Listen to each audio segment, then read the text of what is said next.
What's up, my Financial Fit fam? And thank you once again for joining me.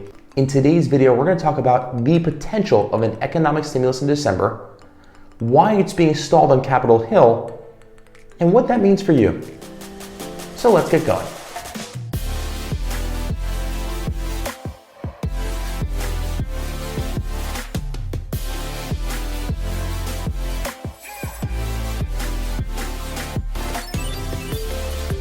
If you want an economic stimulus plan, smash the like button. If you like Santa Claus, subscribe. As the stock market is really thriving, the underlying economy is really not doing as well as one may think. Mom and pop stores are going out of business, being swallowed up by the aftershocks of COVID-19. I live out here in LA, and you can't drive more than a quarter mile down any major road without seeing a for lease or a zombie storefront. The restaurants and the small stores that I used to love to go to and shop, gone forever, and the employees of those institutions are now looking for new opportunity. There isn't really no one-size-fits-all type of approach to save our economy, and to be honest, the government, even as of recently, really hasn't done much to help. Back in March, the government did pass the CARES Act, and it helped small businesses and put money directly into people's pockets.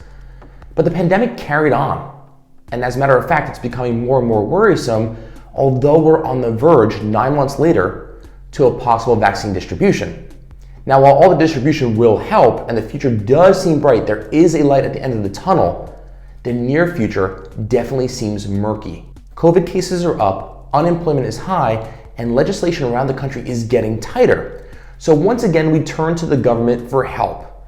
Yeah, they gave us a little something back in October, but now we need them more than ever.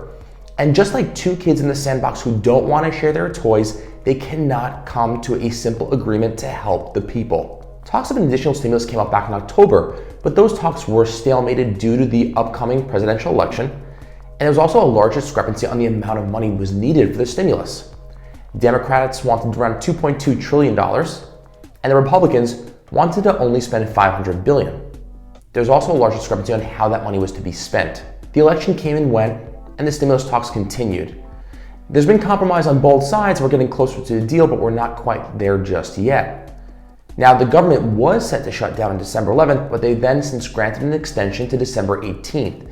A deal or a bill must be passed by that time, or there will be millions of people who lose their unemployment benefits. Democrats who originally wanted trillions of dollars have now reached their hand across the aisle and are working with Republicans to get a deal done. They're asking for $908 billion. And here's how they would go about spending that money.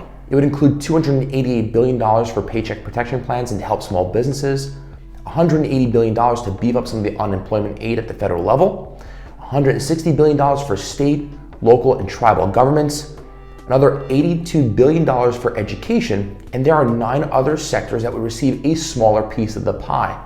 Mitch McConnell, Republican Senate Major Leader, and other conservative Republicans has said this is way too much money. And the way they're going to use those funds is also being misappropriated. So what do? They come up with a bill of their own. I'm not even sure if there's an actual name to it. I'm just going to call it the Mitch McConnell plan.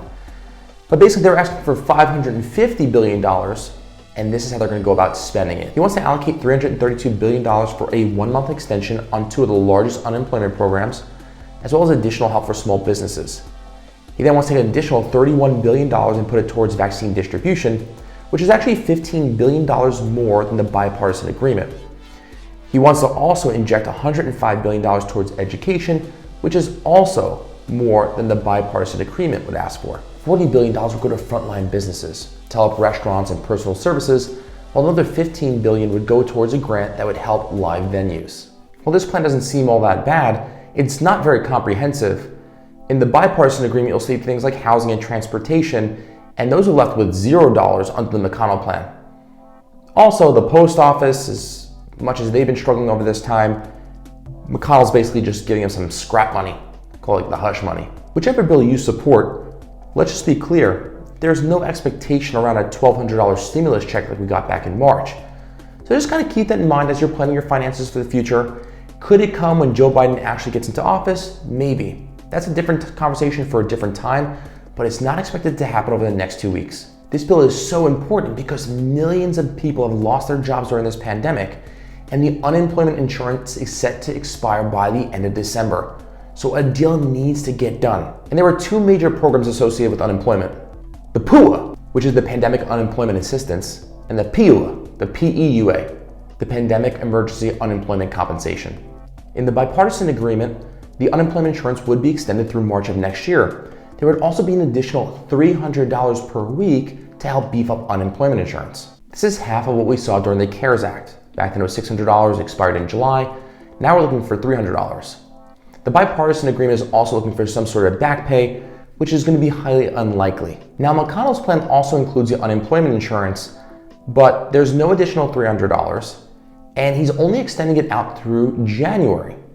Beyond that period, he's going to be phasing out the unemployment insurance, and he's not going to allow any new claimants. Now, what does phase out mean? I have no clue. I mean, I've looked for it everywhere. I just can't find anything on it. Maybe I'll have better luck. Most of the money to support small businesses are going to be in the form of the PPP, the Payroll Protection Program. This gave small businesses loans that were forgivable as long as that money was used for payroll costs. And behind the scenes, Joe Biden and his team are working on a plan to prop up the economy after January 20th. While the near future for millions of Americans is uncertain, and people on Capitol Hill can't come to an agreement, it's important during these times to stay positive. There is going to be a light at the end of the tunnel, and I do believe that in the next 2 weeks, our government will support its people and provide additional economic stimulus. As always, save, invest, and grow. Ciao, ciao.